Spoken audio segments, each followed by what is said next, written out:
계속해서 시작하도록 하겠습니다. 지난 시간에는 욥기서 4장에서 37장까지 내 친구와의 변론에 대해 살펴봤습니다.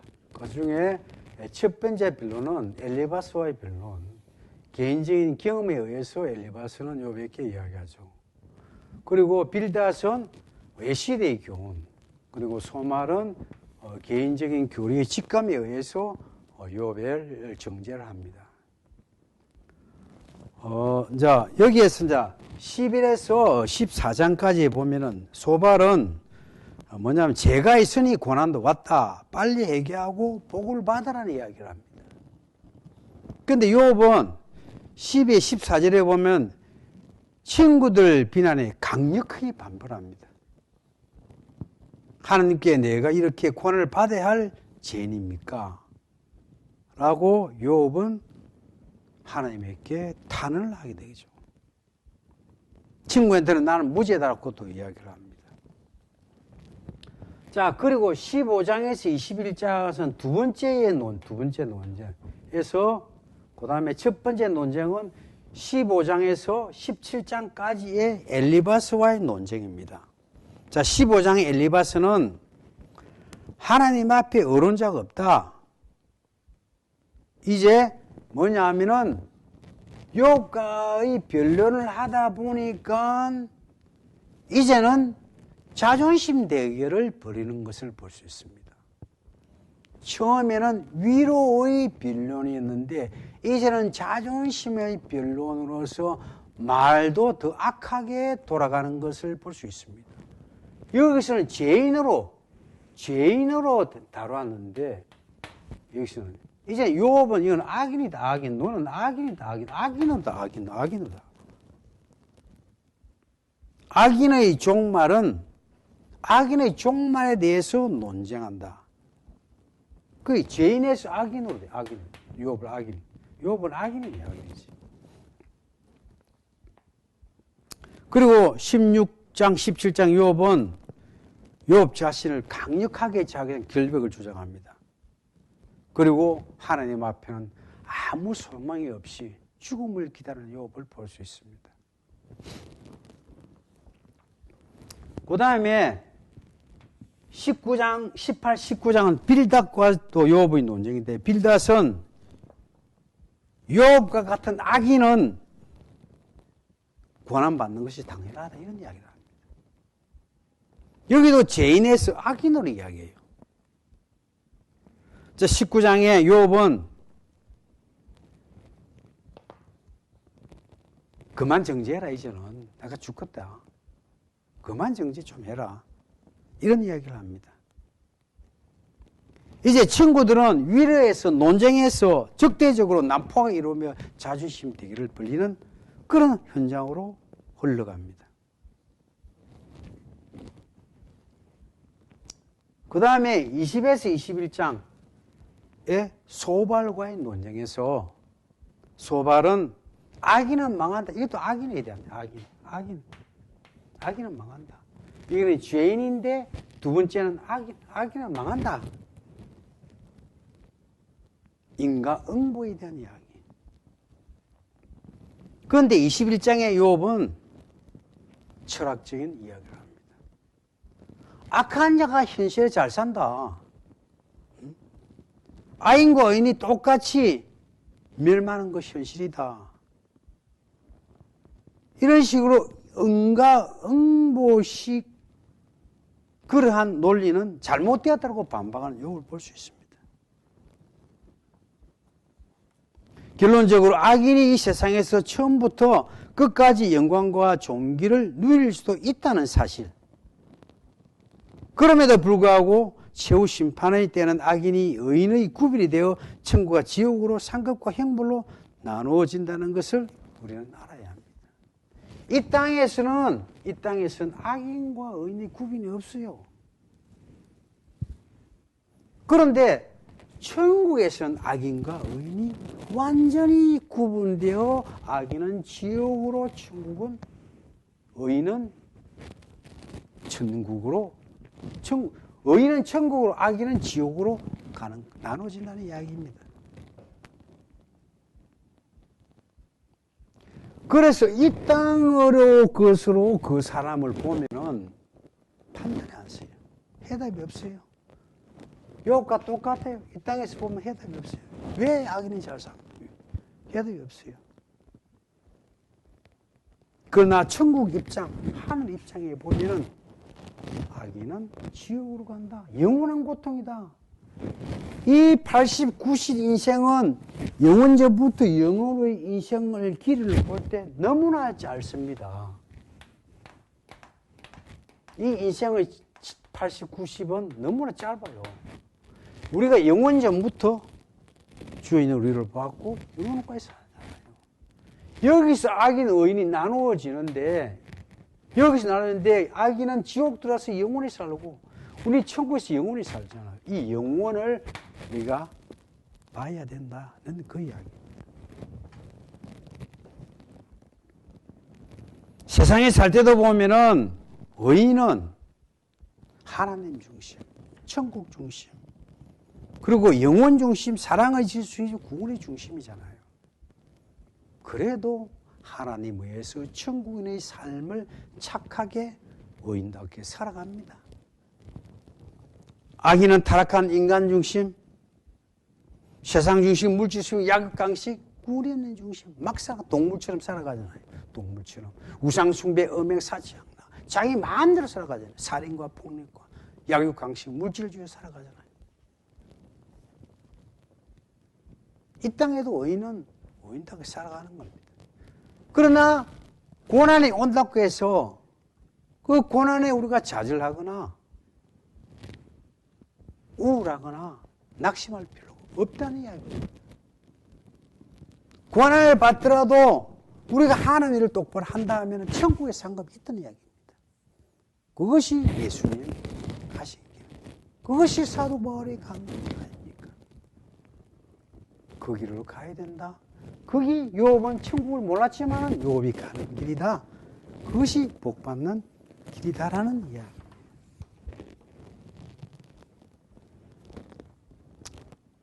그리고 이제 세 번째는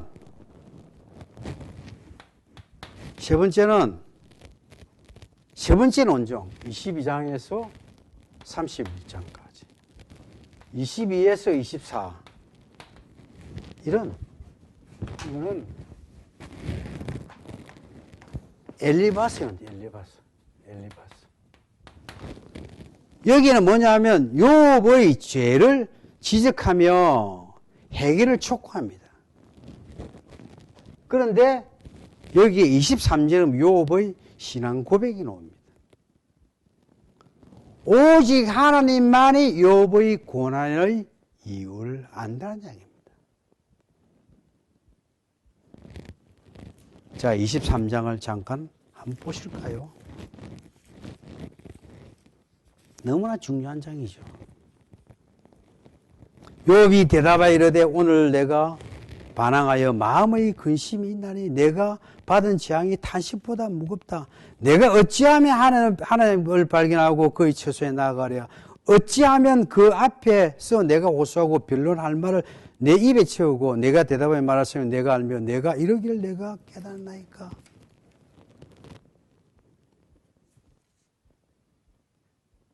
그런데 내가 앞으로 가도 그가 아니 계시고 뒤로 봐도 보이지 아니하며 그가 오른쪽에 일하시나 내가 만날 수 없고 그가 오른쪽으로 돌이키나 만날 수가 없다. 하나님을 만나기를 간절히 바라는 욥의 마음. 자기가 이 고난 속에서 너무 힘드니까 하나님을 만나가 변론을 좀 하고 싶어하는 욥. 10절 그러나 내가 가는 길을 그가 아시나니 그가 나를 단련한 후에는 내가 수명같이 나오리라. 내 발이 그의 걸음을 바로 따랐으며 내가 그의 길을 지켜 주지 아니했고 내가 그의 입술의 명령을 어기지 아니하고 정한 음식보다 그의 입의 말씀을 기이 여기노라. 그의 뜻이 일정하시니 그런즉 내게 작정하신 것을 이루실 것이라. 이런 일이 그에게 많이 있을지어다. 욥은 그래도 고난을 감내하겠다는 한탄하고 고통을 느끼지만은 고난을 감내하겠다는 이야기를 하고 있습니다. 그리고 두 번째 25하고 31은 빌다가 써있던 문제. 25장은 하나님 앞에 모든 인간은 죄인이다. 그리고 26에서 31절까지는 욥이 하나님은 위대하시다. 나는 죄가 없다. 세상 것으로 지혜를 못 찾고 하나님이 그것으로 지혜 찾아야 한다. 그리고 과거를 회상하는 욥, 현재의 고난을 말하는 욥, 결백을 주장하는 욥, 하나님의 법정에 서기를 원하는 욥, 하나님의 것을 인정하지만 너무나 고통에 의해서 하나님 옆에 법정에 서기를 원하는 욥을 여기서 우리가 볼 수가 있습니다. 자, 여기서는 뭐냐면은 세 번째의 논단. 첫 번째 논쟁, 두 번째 논쟁, 이것이 세 번째 논쟁. 세 번째 논쟁. 논쟁은 뭐냐면은 보편적인 죄, 그리고 인과응 고슬에 대한 변론, 하나님 앞에 모든 인간은 죄인이란 그런 보편적인 죄악에 대해서 논쟁을 벌였습니다. 그리고 네 번째, 이제는 32에서 37절까지 엘리후 후의 진술.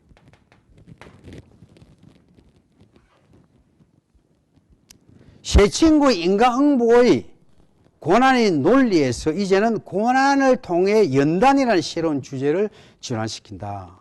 그 인과응보의 도덕의 윤리에서, 인과응보에서 이제는 하나님의 뜻을 이루는 연단으로 전환시키는 것을 볼 수 있습니다. 세 친구의 욥의 정죄, 책망, 욥의 교만의 책망, 엘리후가 세 친구도 책망하고 욥도 책망을 합니다. 그리고 또한 욥이 하나님의 공의에 도전한다고 하고 욥 자신의 무지에 대해서 주장한다고 반박하고 심판과 공의는 하나님을 경외하라고 이야기합니다. 여기서 엘리는 욥을 원망적의 탄식은 하나님의 공의에 대한 도전을 보았다. 그러나 욥은 결코 하나님의 공의를 부인한 적이 없었다. 비록 욥은 자신이 당한 고난을 원망과 의심은 하였으나 오히려 하나님의 공의가 실현되기를 따라서 기대할 뿐이다. 그리고 38장, 41장.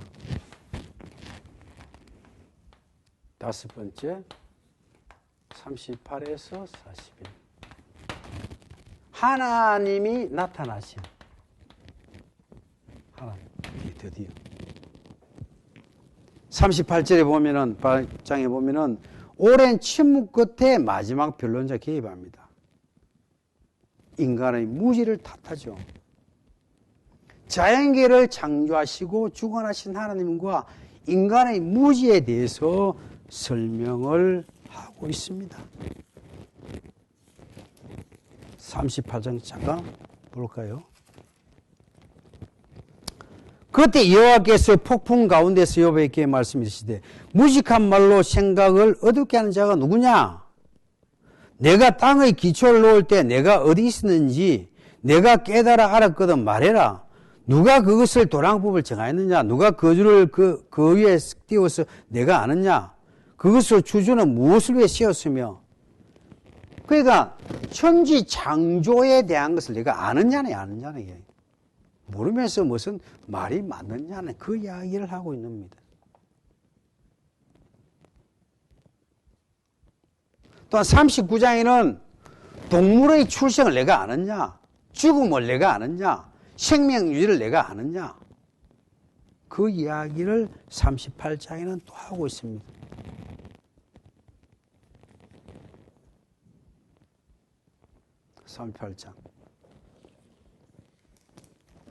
그 다음에 39장에는 동물들의 출생, 죽음을 내가 아느냐? 즉, 산염소의 새끼 치는 때를 내가 아느냐? 암사슴이 새끼 낳은 것을 내가 가본 적이 있느냐? 그것이 몇 달 만에 만삭된지 아느냐? 그것도 모르면서 어떻게 변론을 하고 말이 맞느냐는 얘기입니다. 40장에는 욥의 무능을 지적하기 위해서 하마와 악어를 등장시키죠. 40장 1절에 보면은 여호와께서 또 욥에게 이르시되 말씀하실 때 터집을 잡는 자가 전능자와 다투겠느냐? 하나님을 탓하는 자가 대답할지라. 욥이 여호와께 대답하여 이르시되 보소서 나는 빛이 나오니 무엇이라 주께 대답하리까? 손으로 내 입을 가릴 뿐이다. 내가 한 번 말했으니 다시는 더 대답하지 아니하겠다. 이런 이야기를 욥이 이제 겸손하게 하나님 말씀을 받아들이는 것을 볼 수가 있는 것입니다.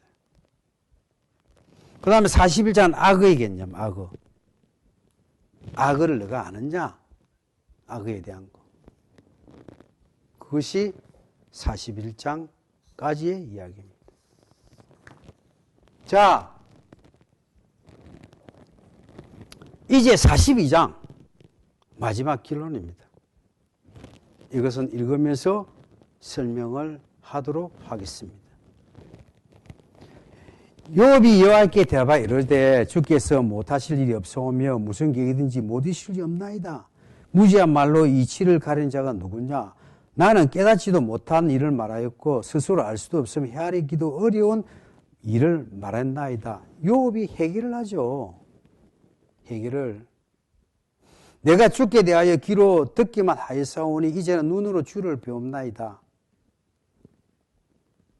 그리고 7절부터 9절까지는 엘리바스와 두 친구, 세 친구에게 이제는 번제를 잡아서 욥에게 드리라. 욥이 중국에 하겠다는 그 이야기입니다. 욥은 대제사장의 중재 역할을 하고 있습니다. 그래서 친구가 갖다 주죠. 그리고 10에 17절에 욥을 해봤고 하나님의 은총이 나타납니다. 10절 욥이 그 친구를 위하여 기도할 때 여호와께서 욥의 공경을 돌아보시고 여호와께서 욥에게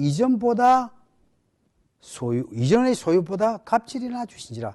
이에 모든 형제와 자매와 이전에 앉았던 이들이 다 와서 그의 집에 그와 함께 음식을 먹고 여호와께서 그에게 내리신 모든 재앙에 관하여 그를 위하여 슬퍼하며 위로하고 각각 게시타 하나씩 금고리 하나씩을 줬더라. 여호와께서 욥의 말년 욥에게 처음보다 더 부으셨다.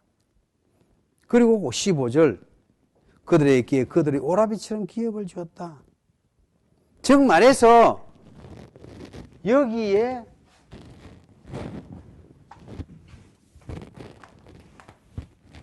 욥의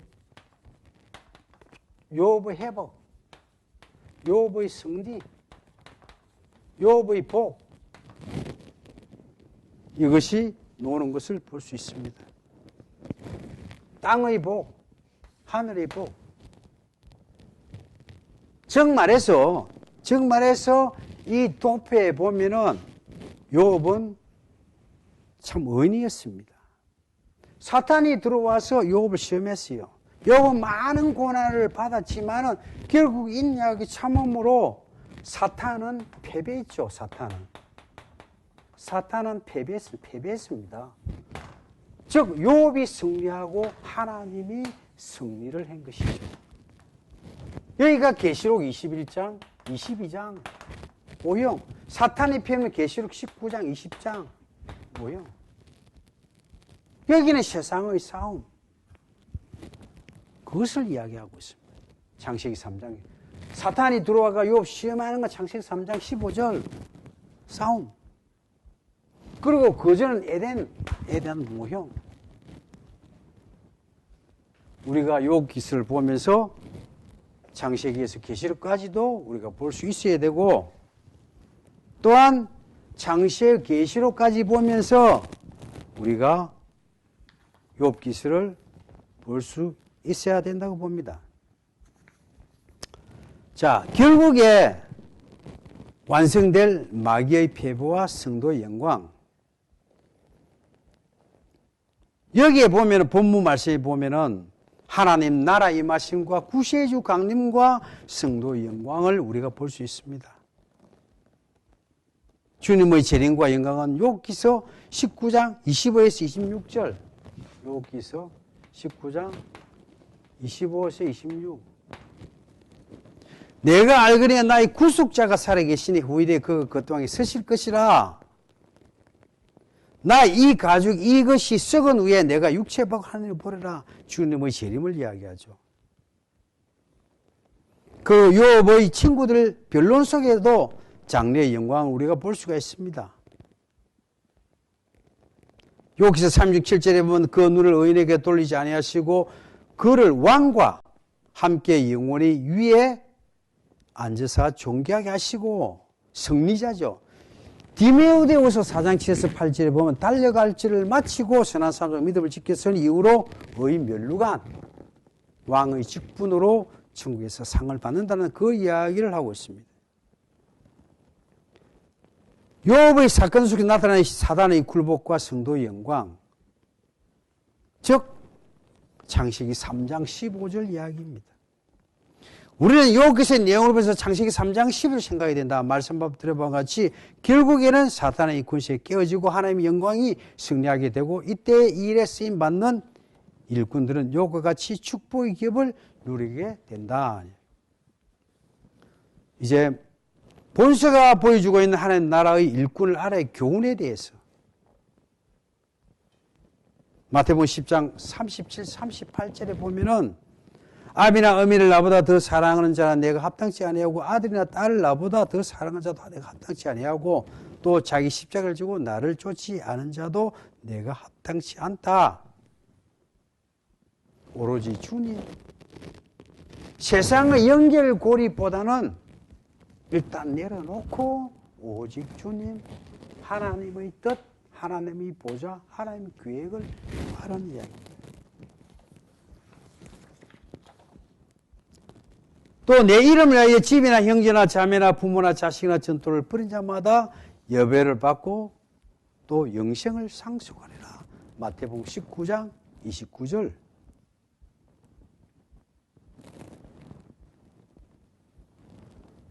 욥의 고난은 사실상 개인적인 고난이 아니라 하나님의 영광과 그의 뜻을 이루시기 위하여 받은 사명자로서의 신입니다. 사단을 굴복시키고 하나님의 영광을 나타내시고 그의 나라를 굳게 하시는 하나님의 뜻을 이루기 위한 사명자로서 고난이었다. 그런데 그는 모든 것을 잃어버리면서도 굴복하지 않았다. 모든 것을 잃어버린 아픔 속에서도 그의 육신의 질병 속에서도 그의 아내의 비난 속에서도 그의 친구들의 비판 속에서